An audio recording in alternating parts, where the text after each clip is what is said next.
Kepala Dinas Pendidikan Kota Palembang Ahmad Zulinto mengungkapkan selama pandemi COVID-19 sistem belajar dari siswa sekolah dasar maupun sekolah menengah pertama di Kota Palembang menggunakan sistem dalam jaringan atau daring.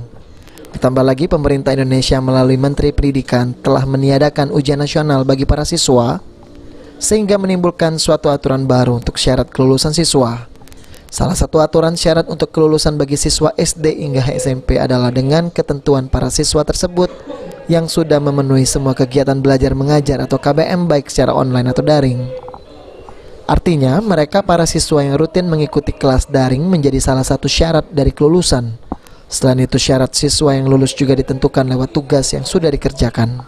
Jadi ujian nasional memang itu ditiadakan untuk menentukan kelulusan itu kembali ke sekolah masing-masing ya. Jadi memang tidak ada ujian nasional apalagi dalam pandemi COVID.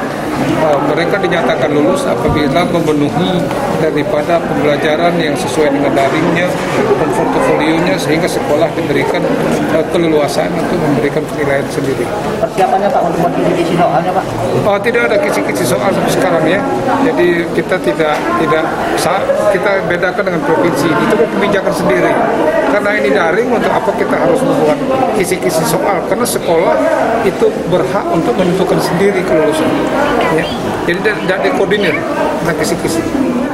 Zulinto menilai kelulusan tanpa ujian nasional atau UN ini sudah diatur Kementerian Pendidikan dan Kebudayaan atau Kemendikbud di tengah pandemi COVID-19 sehingga penilaian syarat lulus siswa diserahkan kepada sekolah masing-masing.